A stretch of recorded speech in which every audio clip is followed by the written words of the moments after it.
다시 오늘 첫 시간이죠. 추리 능력 기본, 논리 추리. 뭐 어제도 그 수능이었나요? 그래갖고 수능 뭐 얘기 들어보니까 이번에 국어 31번 문항 지문이 막 불가역적으로 막 너무 불가해한 막 어려운, 그래서 막 어느 기사를 보니까 대학 교수를 뽑는 거냐 학생을 뽑는 거냐, 거의 뭐 고등학교 국어 교사들도 이해 못하는 과학 지문이 나와가지고 배경 지식이 없으면 도저히 풀 수 없는 이런 지문을 뭐 냈다 막 이러면서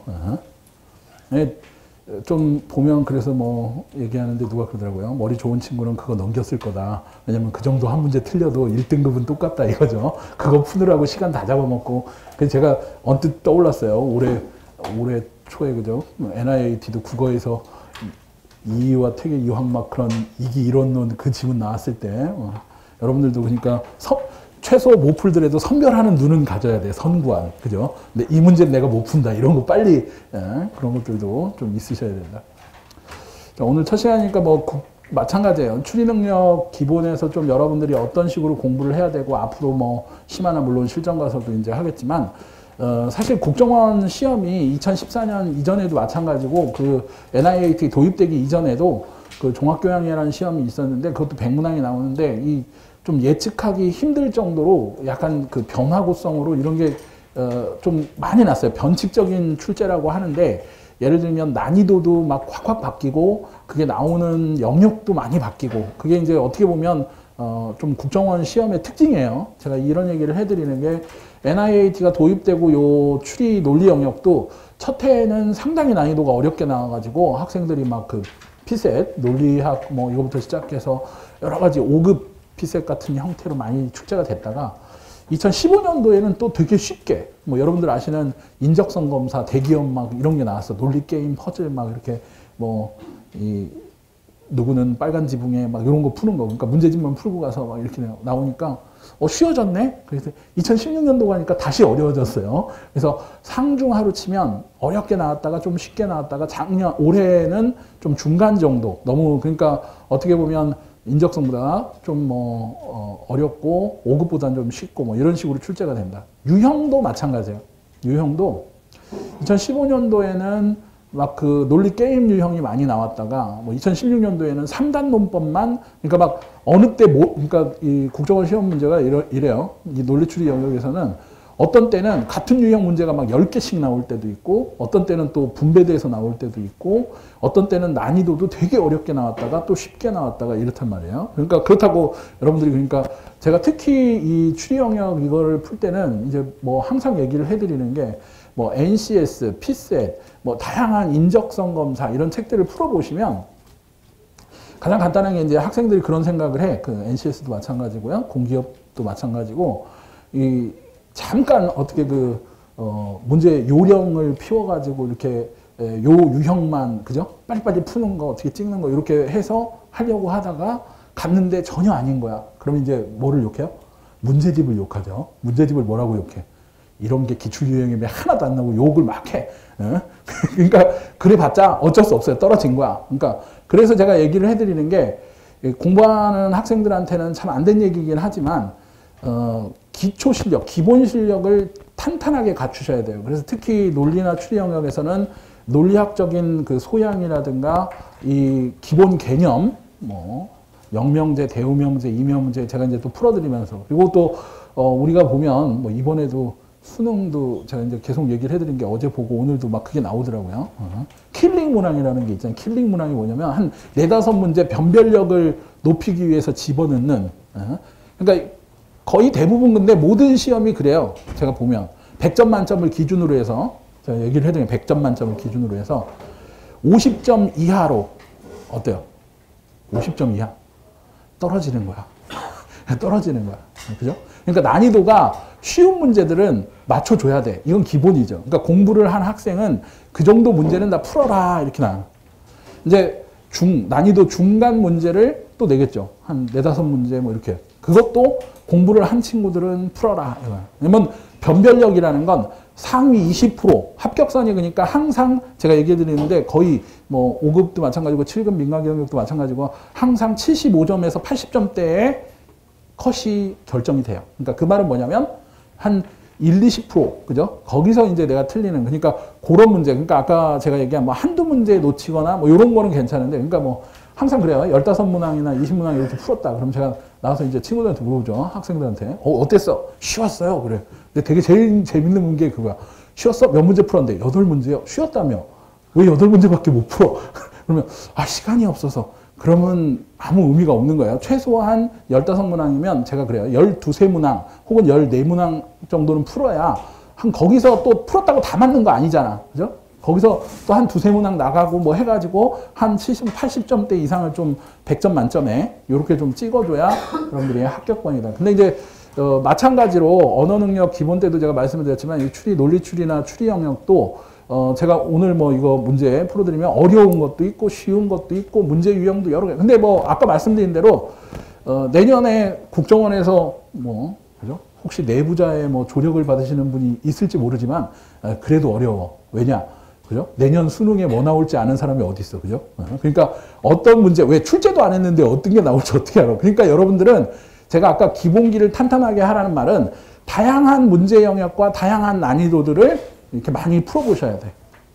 그리고 이제 제가 그러잖아요. 이거 빈 거 하나 갖다가 한 달 뒤에도 다시 풀어보고 좀 어렵고 이제 근데 특히 기본 파트에서는 제가 이제 풀어드리면서 논리학적인 용어나 기호화 시켜서 풀거나 도식화해서 푸는 방식을 조금 더 많이 하셔야 돼요. 그래서 어떤 학생들이 이제 그 문제집 풀고 나서 이제 문제집 풀고 뭘 봐? 답을 보면 막 그게 자기가 아는 거로 착각을 해요. 근데 이제 그게 알고 모르고의 차이가 뭐냐면 문제가 이제 우리가 쉽게 얘기하면 논리 게임이나 논리 퍼즐 문항도 여러 가지로 변형돼서 나오거나 좀 바뀌어 나오더라도 논리학적인 기본 개념이나 도식화하는 방법이 좀 익숙한 학생들은 정확하게 빠르게 풀 수 있는데 그게 아니면 문제집 해설 보고 풀었다가 문제 조금 바뀌고 나오면 또 헤매고 또 못 풀고 하면 진짜 그 자기 실력이 아니에요. 그렇기 때문에 제가 항상 그 논리학적인 기본 개념이나 이론, 뭐 물론 기초 논리학, 형식 논리학 막 그 학교에서 1년 과정으로 강의하는데 그거 다 들으라는 얘기는 아니고 필요한데 필요한 것 정도는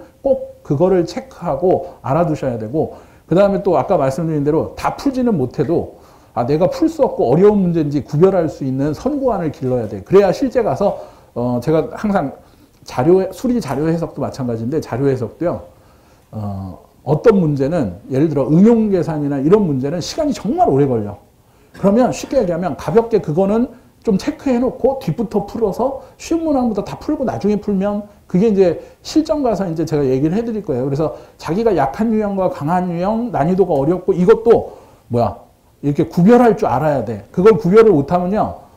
아까 제가 얘기해드린 그 어려운 문제를 막 엄청나게 5분, 10분 들여갖고 풀었는데 틀리기까지 하면 이게 제일 바보 같은 짓이죠. 그래서 논리 추리도 이 추리 영역도 마찬가지다. 여러분들이 문제 유형과 난이도 이런 거 좀 복습을 하시고 특히 좀 제가 이제 도식화하는 방법, 그 다음에 기본 개념 이런 거를 얘기를 하셔야 된다. 그래서 마찬가지로 예습은 안 하시더라도 집에 가셔서 꼭 복습은 해보시면서 특히 이제 내가 풀 때 조금 약한 유형 또 어려운 유형 이런 걸 표시를 해두셨다가 그런 문항 위주로 나중에 그러니까 지금은 아니고요. 나중에 제가 이제 3, 4월 내년 되면 문제집 같은 거 사서 푸시더라도 그런 문항 위주로 찾아서 풀어야 돼. 그래서 제가 실전 가면 본인이 취약한 종목이 있어요. 그러니까 어떤 친구는 3단 논법은 정말 잘하는데 모순, 참거짓 찾기는 못하고 뭐 이런 유형이 있다. 그래서 그거를 좀 구별하는데 좀 탄탄하게 실력을 갖추시는 데 이제 중요하다. 그래서 보시면 제가 영역 일단 이거 유형별로 조금 정리를 해드리면 첫 번째가 이제 명제 논리. 여기에는 이제 논리학에서 어떤 x는 p이다, 모든 x는 p이다, 뭐 이런 걸로 해가지고 그러므로 어쩌다, 뭐 이런 식으로 나와서 이게 이제 3단 논법 기본적으로요. 이런 것도 있고. 우리가 흔히 그리고 이제 여기에 나오는 게 언어 추리 문제도 여기에 해당하죠. 3단 논법이나 언어 추리. 그 다음에 또 하나는 참, 거짓 찾기. 또 그리고 특히 여기에는 이제 범인 추리라고 해서 범인을 찾는다거나 또 모순 개념을 활용해 가지고 이거는 이제 진술들 간에 그리고 진술 간 혹은 전제와 모순을 일으키는. 그래서 이제 다음 중 뭐 범인을 찾아라 또 혹은 거짓말 장애를 찾아라. 놀부 마을 애들은 다 거짓말만 하고 흥부 마을 애들은 참만 말하는데 뭐 누가 이런 진술을 했다. 또 밑에 이제 A, B, C, D가 뭘 봤는데 진술을 했는데 다음에 범인은 누구고 거짓말은 누구냐. 이런 거 찾는 게 다 이런 거죠. 옛날에 그런 거 있었잖아요. 뭐 천국 문 앞에 있는 애는 진실만을 말하고 지옥문 앞에 있는 애는 거짓말을 말하는데 여러분이 가서 딱 한마디 한 다음 천국을 찾아서 가라. 어떻게 찾아요? 둘 중에 아무한테나 가서 내가 저 옆에 사람한테 천국문이 어디냐고 물어보면 어느 문을 가르쳐 주겠습니까? 물어보고 가르쳐 준 문에 반대로 들어가시면 천국문이에요. 왜 그렇게 했어? 이 사람이 진실을 말하는 애예요. 그러면 저쪽 상대방은 뭐야? 거짓을 말하는 애죠. 그러니까 제가 말하는 건 거짓을 말하는데 얘가 진짜로 얘기해 주죠. 그러니까 이건 거짓이고 반대로 얘가 거짓이면 저 반대쪽은 누구야? 참만 말하는 천국수 문장이죠. 얘가 참을 말했을 때 얘는 거짓말장이니까 뭘로 말해? 거짓으로 말하죠. 그러니까 이거는 항상 나오는 아웃풋이 뭐야? 거짓이야. 그러니까 반대로 가시면 천국문인 거예요. 그러니까 이게 이런 식으로 해서 그러니까 이거 모르면 이제 지옥 가는 거예요. 못 찾으면 이런 걸 배워야 돼요. 그리고 뭐 보물 상자가 3개 있는데 그 보물 상자에 붙어 있어. 그리고 뭐 뱀이 있다. 여기에 보물이 들어 있다. 뭐 이래서 보물 찾기라든가 뭐 길 찾기라든가 이런 것들이 다 이런 쪽에 해당. 그리고 이제 또 여러분들이 아시는 논리 게임, 논리 퍼즐 이런 이런 유형은 뭐 여러분들 아시죠? 과장, 대리, 주임 뭐 3-4명이 버스를 타려는데 앞자리엔 누가 앉고 뭐 뒤에 앉고 이거는 이제 속성이나 이런 거는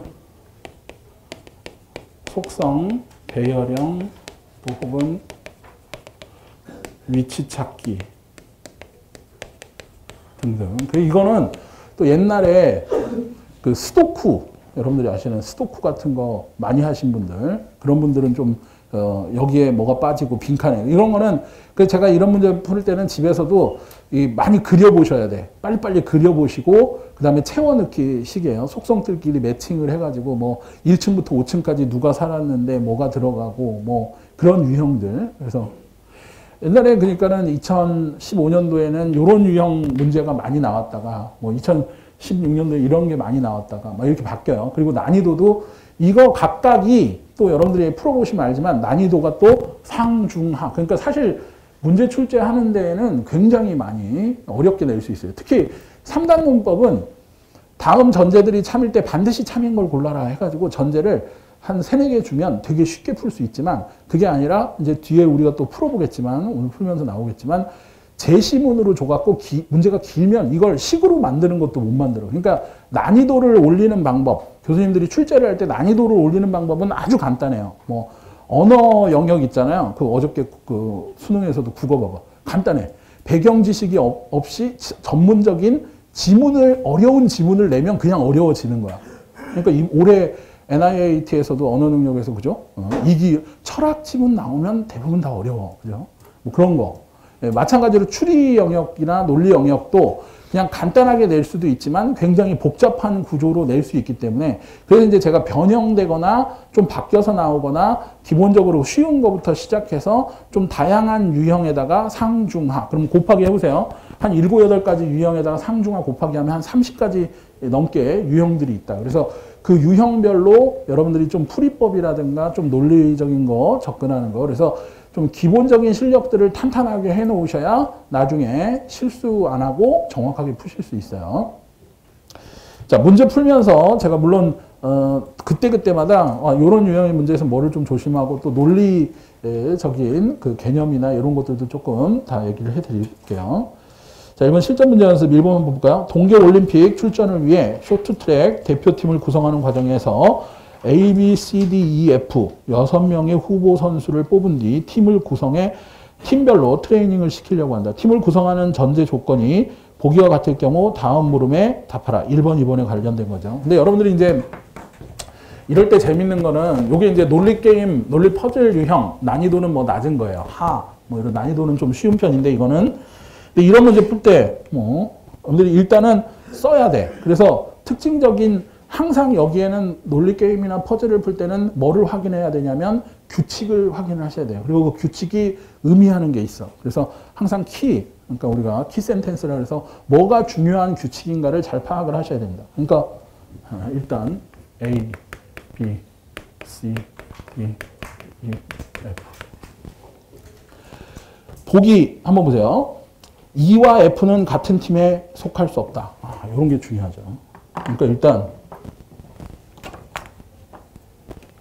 E하고 F는 같은 팀에 들어가죠.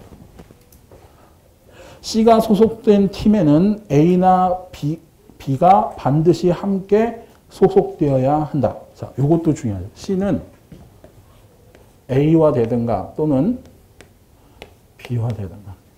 A나 B가 C에 반드시 C가 소속된 팀에는 A나 B가 반드시 소속. 자, 1번 보세요. 2명으로 이루어진 동그라미 팀 3개를 구성할 경우 만들어질 팀의 구성으로 옳지 않은 것은 무엇인가? 자, 그러면 일단 가장 간단한 거는 이렇게 세 팀을 만들어. 그리고 3개니까 뭐요? 2명씩밖에 못 들어가죠. 그리고 여러분들이 간단하게 얘기하면 E와 F는 같은 팀에 못 들어가니까 이럴 때 왜 여기 쓰세요? 여기는 안 쓰시고 이렇게 얘기하시는데 제가 늘 얘기해 드리지만 그런 거 갖고 고민하시는 분들이 논리 퍼즐 형태를 못 풀어요. 그 빨간 집은 파란 집은 이웃집 옆집 하면 이웃집인데 어디다가 그리셔야 되죠? 일단 그러니까 그 결정장애라 그러나 이런 거 있는 분들이 논리 퍼즐에 약해. 그런 분들이 빨리 자기를 파악해야 돼. 그러니까 제가 얘기할 때 빨간 지붕이다 그러면 일단 하나 정해. 그리고 그런 분한테 제가 얘기해 일단 하나 정해놓고 하다가 안 맞으면 여긴가 보다 다시 바꾸면 돼. 근데 그걸 두려워하시는 분들이 있어. 그래서 제가 2를 꼭 여기 안 써도 되죠. 제가 또 이제 여기에 2를 쓴다? 그러면 어떤 분은 또 그럴 거예요. 왜 여기다 쓰지? 그냥 아무 데나 쓰는 거예요. 그러니까 이런 거에 결정장애가 오시면 뭐라 그래? 이거 못 풀어, 이런 문제를. 그러니까 일단 쓰고 출발해야 돼. 그러니까 스토크라는 문제 같은 거 이렇게 풀어보시면 숫자를 하나 쓰고 배제의 원리라고 그러는데 요거 배중률, 모순율 논리학에서 원래 그래요. 요거 들어가거나 요거 안 들어간다. 그럼 뭐라고 그래야 돼? 여기 딱 하다 보면 아니네. 그럼 지우고 다시 쓰면 돼. 그러니까 이런 걸 겁내시면 안 돼요. 빨리 그려보고 이거를 머릿속으로만 생각하기 시작하면 난이도가 올라가기 시작하면 이건 쉬우니까 그렇지 난이도가 올라가기 시작하면 머리가 복잡해. 그런데 안 그리면 안 돼요. 비주얼화 시켜야 돼. 뭐든지 눈으로 이렇게 비주얼화 시켜야. E가 썼어. 자, F. 왜? 얘네는 같은 팀에 들어갈 수가 없잖아. 그죠? 여러분들이 그러면 또 아까 그랬죠? F를 왜 여기다 안 쓰셔? 아무 데다 쓰라 그랬죠? 자, 근데 중요한 거는 이게 아니야. 이 문제를 풀 때는 얘죠, 얘. C는 A나 B가 와야 되니까 어디? 여기 갈 수 있어요, 없어요? 이게 키포인트예요. 여기가 그러니까 이거는 기본 원리야. 다른 논리 퍼즐 문제 풀 때도 횡으로, 종으로, 그러니까 조건을 따져보실 때 한번 횡으로 살펴보고 종으로 살펴보고 아니면 얘가 어떻게 못 들어가는가 요거까지 확인을 해보시는 버릇이 있으셔야 돼요. 그러니까 C가 여기 들어간다. 자, 그러면 C는 A나 B가 그래서 C가 A와 같은 팀일 경우 자 보세요. 그러면 이제 우리가 이렇게 될 수 있죠. 자, A나 B니까 먼저 요를 차리는 거야. C 요걸로 할까요? C, A. 자, 이렇게 되면 F하고 자 보세요. C하고 A 빼고 E하고 F 빼니까 F에는 뭐가 들어가? B가 들어가거나 그죠? 혹은 D가 들어가거나 E에 B가 들어가거나 D가 들어가거나 이렇게 되겠죠. 그러니까 이건 제가 지금 한 번에 그렸지만 사실은 두 가지 경우인 거야. 그죠? 두 가지 경우. CA, FB, EB. 아니, FB 이렇게죠. FB가 들어가면 이렇게 들어가고 FD가 들어가면 EB가 들어가. 두 가지 경우고요. 만약에 C하고 B가 들어갔다. 이렇게 되면 가장 간단하죠. F한테는 A가 들어가거나 D가 들어가거나 또 E한테는 D가 들어가거나 A가 들어가거나 요 케이스밖에 없어. 네 가지 케이스. 그러니까 경우의 수는 요 총 4가지 팀 구성이 가능하다. 그래서 보시면 A와 C, B와 E, D와 F 이렇게 다 되지만 2번을 보세요. 이거 보시면 B와 F, 그 다음에 D와 A, 그 다음에 그 옆에 보세요. C와 E. C하고 E는 같이 있을 수 있다고 없다고? 없었죠. 2번이 정답. 그러니까 사실은 이제 지금은 제가 이게 전공법으로 푸는 거고 이게 정통법으로 푸는 거예요. 이런 식으로 그려보시고 경우의 수 따져보시고 하는 게 이제 전공법이고 만약에 좀 능수능란해지시면 아 C와 E가 안 된다 그럼 보기를 확인해 보시면 2번이 답이라는 게 금세 나오죠. 아까 처음에 아 C가 E와 다른 팀이라는 게 딱 나왔을 때 2번이 정답이라는 게 바로 나온다. 근데 이제 그거는 나중에 좀 숙련이 되시면 자 2번 보세요. 3명으로 이루어진 팀 2개를 구성할 경우 팀에 있을 수 있는 선수로 알맞은 걸 골라라. 그럼 이거는 이제 어떻게 변하느냐. 자, 일단 2개니까 아까 뭐라고 했어요? 이렇게 2개로 그리는 거야. 2개로. 그런데 어쨌든 누구하고 누구는 E와 F는 이제 자, 그러면 재밌는 게 그거예요. 여러분들 보세요. E에게 C가 있을 때가 있고, 그죠? E에게 F에게 C가 있을 때가 있겠지. 이렇게. 그러니까 E와 F. 그 A와 함께 있을 수 있기 때문에 자, 그러면 C는 A가 왔어. 그죠? 근데 이제 재밌는 거는요. 여러분들 보시면 우리가 이렇게 보는 거예요. E에게 C가 갔을 때 A가 오고 그 다음에 B가 오고 그러면 지금 자, C가 A가 왔다. 그리고 나서 여기는 지금 한 팀이니까 3명이 와야 되잖아. 그죠? 3명. 3명이 와야 되면 여기에는 뭐가 오겠어요? B가 여기 오고 D가 여기 오고 이렇게 오죠. 반면에 제가 다른 걸로 F에게 C가 왔다. 근데 이제 여기서는 한 가지가 더 있을 수 있어요. C에게 A가 올 수 있고 C에게 B가 올 수 있기 때문에 여기에 누가 올 수 있어? A가 올 때 B가 오고 B가 올 때 A가 오니까 FAD, FBD, ECA, ECB 이렇게 될 수 있죠. FC가 왔을 때도 마찬가지예요. A가 오거나 B가 올 수 있죠. 그러면 여기에는 E가 여기 오고요. 그 다음에 C가 못 오니까 D가 당연히 와야 돼. 그죠? D가 와야 되고 A와 B가 마찬가지로 이렇게 오겠죠. 자, 그러니까 이것도 하나, 둘, 셋, 넷, 다섯, 여섯, 일곱, 여덟 가지, 4가지 경우죠. 4가지 경우가 가능하다. 그렇기 때문에 이것도 보시면 4번을 보세요. 그 보면 다른 조로 나눠야 되는데 E와 F, C와 D, A, B는 같은 팀에 있을 수 없게 되는데 보시면 4번 C, B, F 이게 안 된다는 거죠. C, B, F. 자 보세요.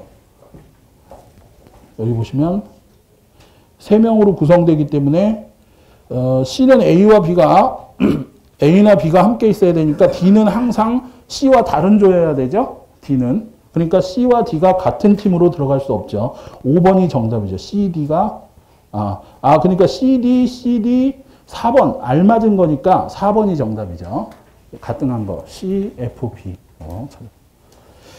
나머지 보세요. 1번하고 2번은 1번은 A, B가 같은 팀에 올 수 없고요. 2번은 E, F가 같은 팀에 올 수 없고요. 3번과 5번은 C, D가 같은 팀에 올 수 없으니까. 그래서 1, 2, 3, 5번은 다 틀렸고 4번이 맞는 것이다. 이렇게. 2번의 정답은 4번. 자, 이제 3번. A, B, C, D는 태어난 달이 모두 다르다. 다음 보기의 조건에 따른다면 C의 생일이 될 수 있는 달은 무슨 달인가? 자, 일단 태어난 순서가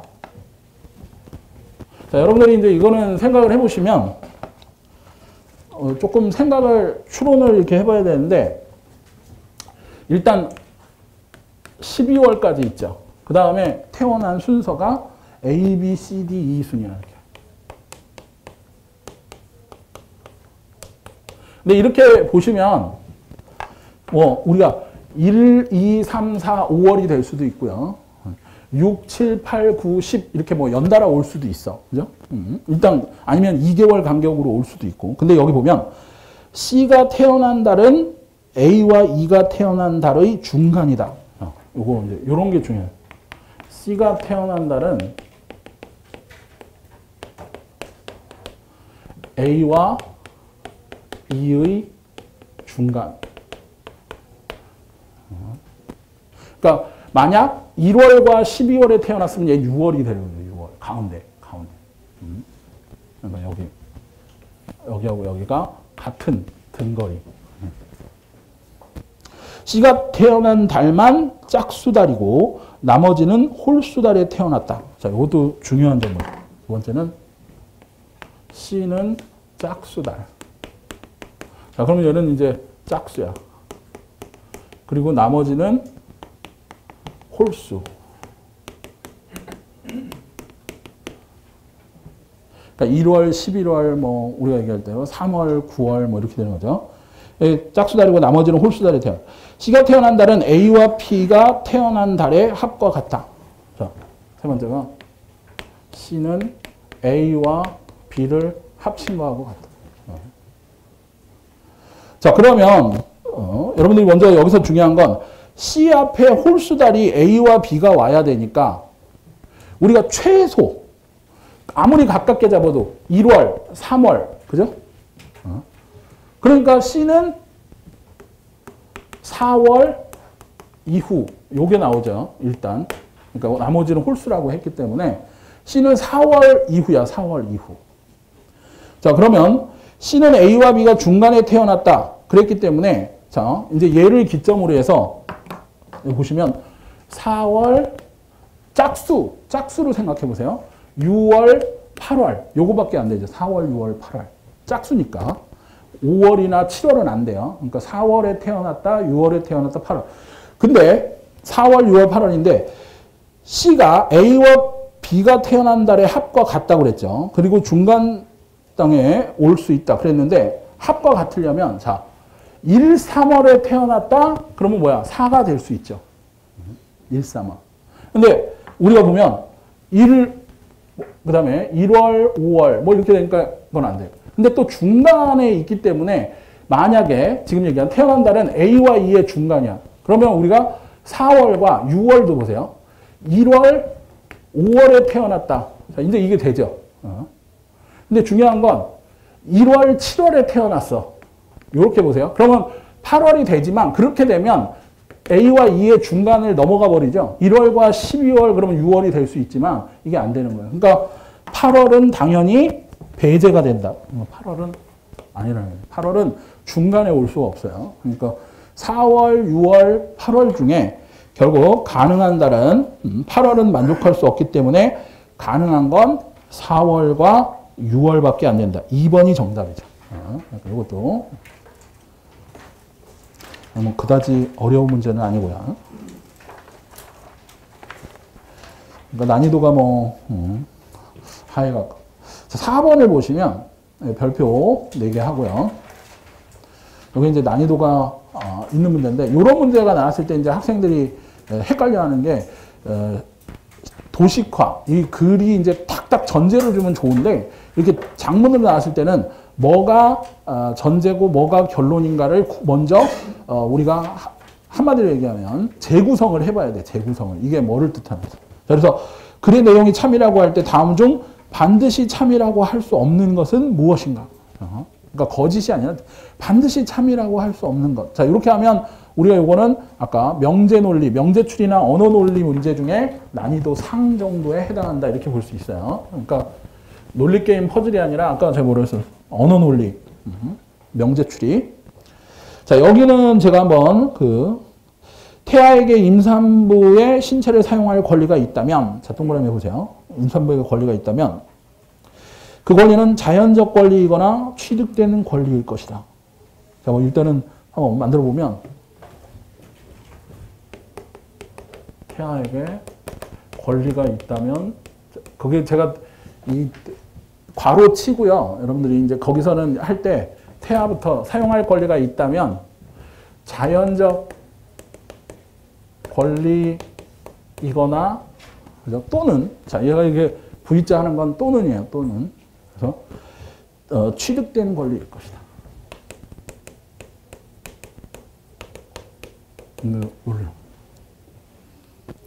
그런 자연적 권리가 있다고 볼 수 없다. 자, 그럼 무슨 얘기야? 태아의 인체 사용 권리가 취득된 권리다. 그러니까 요것만 하더라도 일단 요거죠. 근데 자연적 권리는 없다. 그러므로 태아가 신체 사용하는 권리가 있다면 이것은 취득된 권리다. 자, 요게 나와. 요거 논리식으로 만들어드리면 P이면 그죠? Q 또는 R이다. 근데 not Q이다. 그러므로 P이면 R이다. 이렇게 가는 거예요. 이거는 알아두시면 좋아요. P이면 Q 또는 R이다. 둘 중에 하나. 근데 not Q이다. 자연적 권리가 아니라면 P는 R이다. 이렇게. P이면 Q 또는 R이에요. 그죠? 내가 그녀와 결혼한다면 그 여자는 돈이 많거나 아름다운 미인이다. 둘 중에 하나. 내가 그녀와 결혼한다.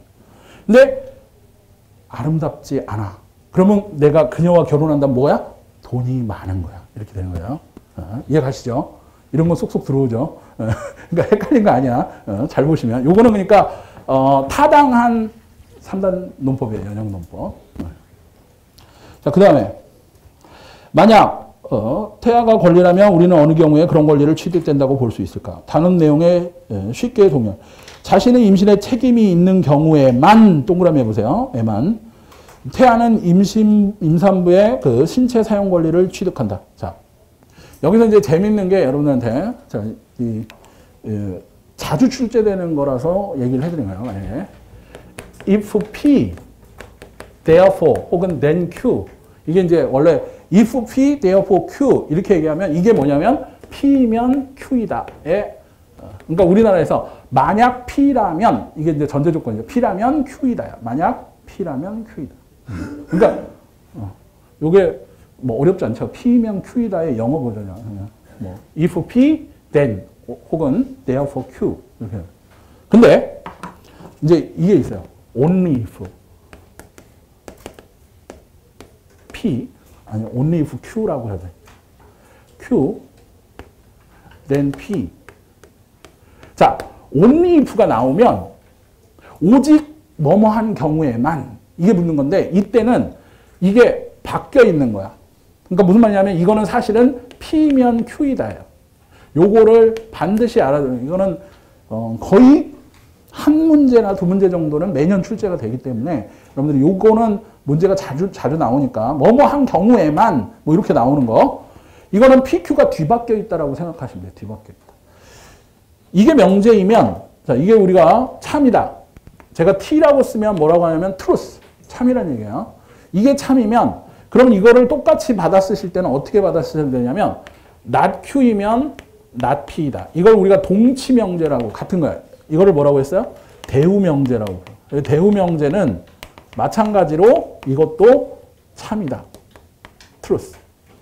그러니까 only if Q then P 이렇게 나왔을 때는 P면 Q이다로 바꾸셔도 되고요. 만약에 not Q이면 not P이다로 바꾸셔도 돼. 상관없어. 대신 이 only if가 우리나라 말로는 올 때 뭐라고 나오냐? 지금 나오죠? 오직 혹은 단지 혹은 다만 Q인 경우에만 혹은 Q인 한에서만 P이다. 이렇게 나온 거예요. 그러니까 요런 말이 나왔다. 그러면 얘하고 얘가 뒤바뀌어 있다는 걸 아셔야 돼요. 그러니까 사실은 거기 나온 문장 보세요.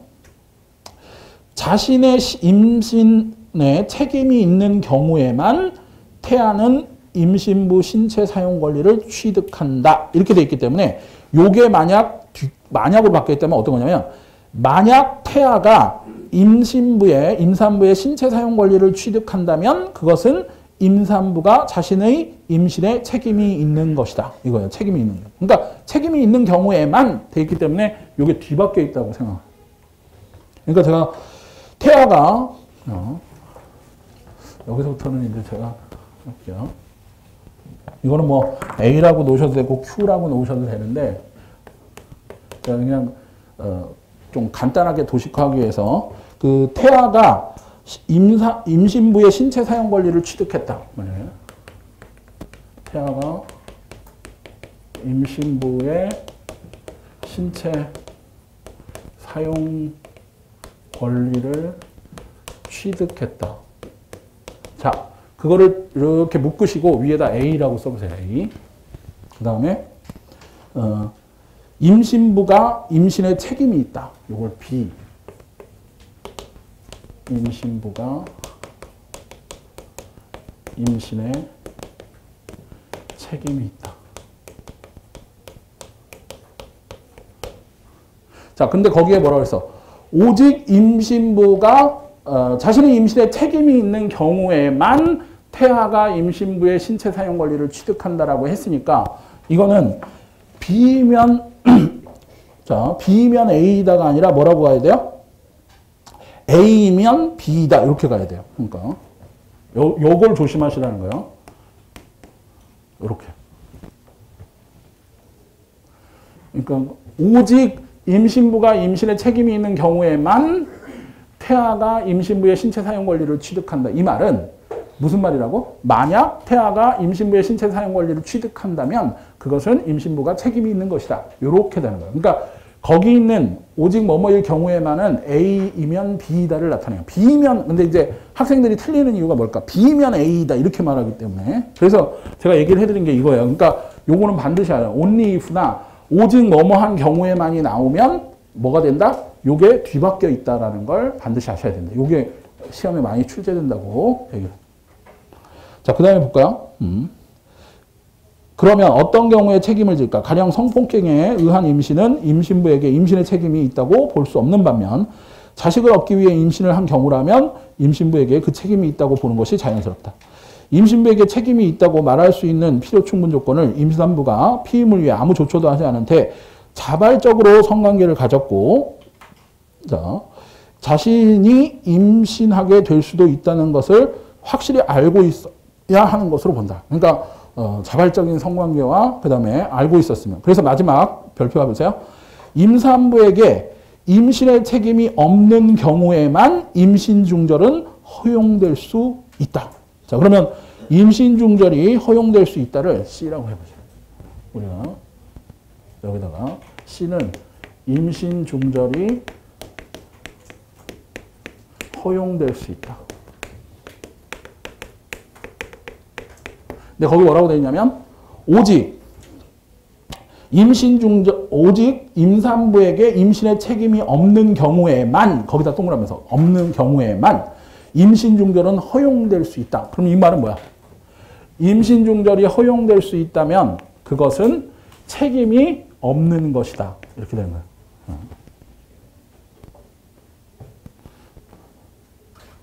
그러니까 여러분들이 여기에는 only if, 오직 뭐뭐한 경우에만 했을 때에는 앞뒤가 뒤바뀌어 있다는 것만 알면 A면 B고 C면 not B다. 근데 이거하고 제가 아까 뭐라 했죠? 동치명제. 자, 그러면 이거의 대우명제는 뭐다? 이제 대우.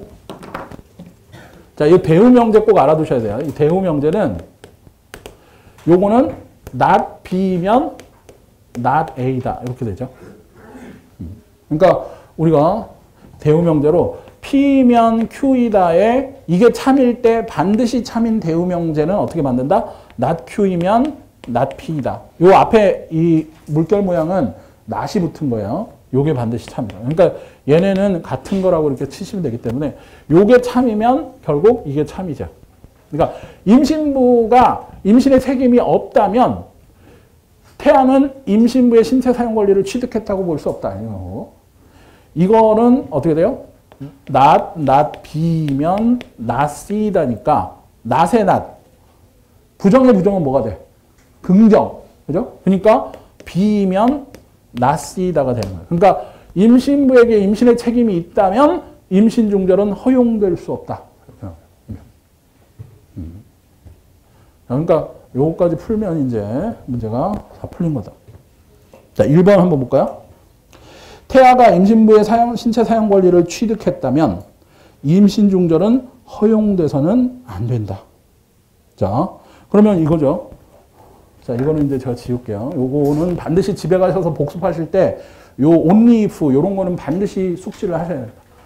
자, 제가 그냥 여기서 보여드려요. 태아가 임신부의 신체 사용 권리를 취득했다면 임신의 책임이 있다고 말할 수 있는 A면 B이고, 자 보세요. 그 다음에 만약 취득해서 그죠? A면 임신 책임이 있다. 근데 책임이 있다면 B면 뭐라고 그랬어 아까?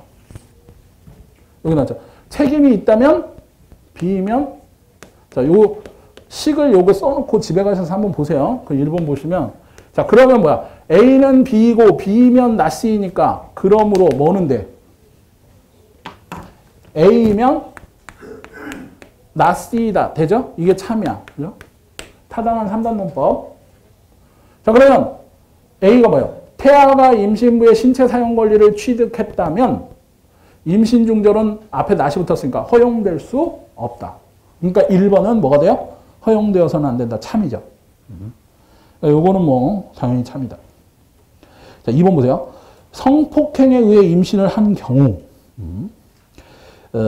임신부 신체 사용 권리를 취득했다고 볼 수 없다. 자, 성폭행에 의한 임신은 임신부에게 책임이 있어요, 없어요?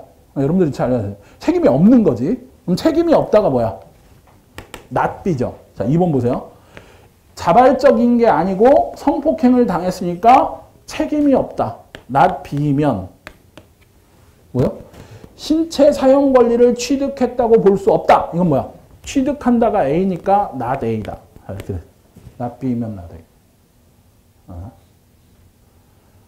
자, 그럼 not B면 not A다는 뭐라고 그랬어? A면 B다가 참이기 때문에 대우명제인 not A는 not B면 not A다. 자, 요거는 반드시 참이다. 그렇죠? 그러니까 이거를 해보시면 바로 대우명제라는 게 나오죠. 그렇기 때문에 2번도 동그라미 맞는 얘기. 1, 2번은 다 반드시 참인 경우죠. 그러니까 만약에 성폭행을 당해서 무슨 얘기야? 임신부에게 책임이 없다면 태아가 신체 사용 권리를 취득했다고 볼 수 없는 거죠. 그러니까 우리나라도 법적으로 낙태나 임신 중절을 허용하게 되어 있죠. 자, 3번도 보시면 태아에게 임신부의 신체 사용 권리가 있다면, 자, 그게 무슨 얘기야? 사용 권리가 있다. A라면, 이거 만들어 보세요. 그 권리는 취득된 권리일 수밖에 없다. 그거는 아까 전에 여기서 나온 거였죠?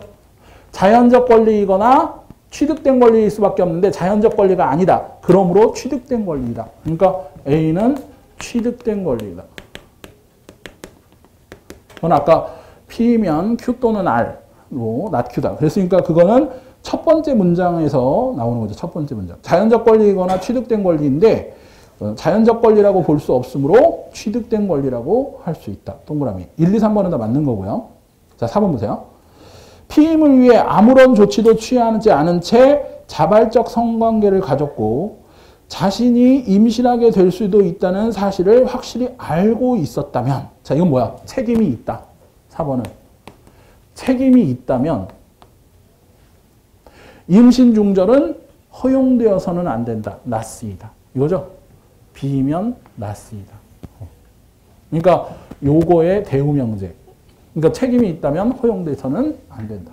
그래서 1, 2, 3, 4번은 다 맞는 거고요. 이건 다 참이고. 자, 5번 한번 보세요. 5번. 임신부가 피임을 위해 아무 조치도 하지 않은 채 자발적으로 성관계를 가졌고 자신이 임신하게 될 수 있다는 것을 알고 있었다. 이게 뭐야? 임신에 책임이 있다. B면 태아는 임신부의 신체 사용 권리를 취득한다. B면 A다. 이렇게. 근데 재밌는 건 이 명제는 이 명제의 뭐예요? 우리가 그러니까 논리학에서 제가 늘 얘기를 해드린 게 P면 Q이다가 참이야. 근데 이걸 참이라고 해서 Q이면 P이다. 이게 뭐죠?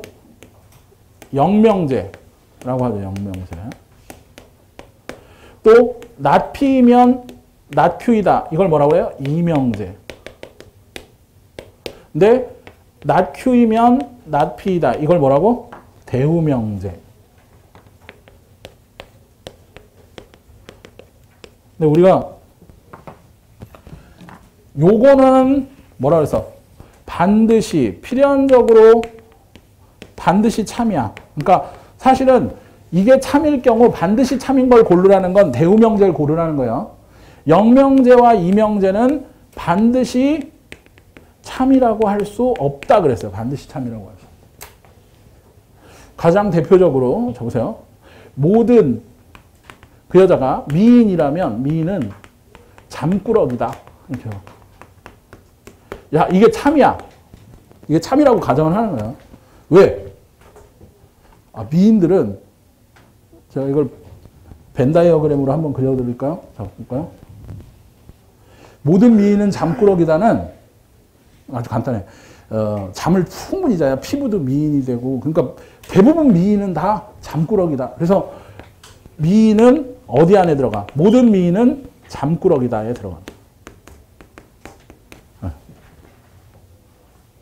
근데 영명제는 뭐죠? 모든 잠꾸러기가 미인이다. 그냥 잠만 많은 애들도 있어요. 미인이 아닐 수도 있어. 이 영명제는 어떻게 들어가 있는 거냐면 반대로 잠꾸러기가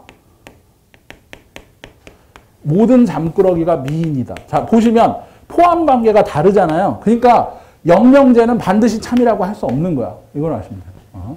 그러니까 모든 미인은 잠꾸러기다가 참이라면 모든 잠꾸러기는 미인이다는 참이라고 할 수 없어. 반대로요. 또 이명제도 볼까요? 미인이 아니면 잠꾸러기가 아니다. 미인이 아니면 잠꾸러기가 아니다? 아니죠. 미인 아닌 잠꾸러기가 있을 수 있어. 그죠? 그렇기 때문에 미인이 아니라도 그것도 서러운데 잠도 못 자게 해. 그죠? 미인이 아니어도 잠꾸러기일 수는 있다고요. 그러니까 이것도 참이 아니야. 근데 모든 미인은 잠꾸러기다가 참이라면 대우명제 볼까요? 잠꾸러기가 아니면 미인이 아니다는 잠꾸러기 안에 미인이 들어가 있잖아. 그러니까 잠꾸러기가 아니면 미인이 될 수 없죠. 여기서는. 그렇기 때문에 이게 참일 때는 반드시 이게 참이다. 하지만 영명제는 반드시 참이라고 할 수 없다. 이거는 역과 이는 반드시 참이라고 할 수 없고 대우명제 참이다. 근데 아까 제가 뭐라고 했어? A면 B이다. 태아가 임신부의 신체 사용 권리를 취득했다면 임신부가 책임이 있는 것이다. 이게 참이라고 해서 5번 임신부가 자발적으로 성관계를 했고 책임이 있다면 사용 권리를 취득할 수 없다. 이렇게 얘기하는 거는 취득할 수 있다. 이렇게 얘기하는 건 이거의 무슨 명제? 영명제죠. 그러니까 반드시 참이라고 할 수 없다. 그래서 정답은 5번. 그러니까 여러분들이 1, 2, 3, 4번은 다 논리적으로 추론 가능한 반드시 필연적 참이고요. 5번이 참이 아니다. 그래서 이거는 집에 가셔가지고 특히 여기서 중요한 건 제가 뭐라 그랬죠?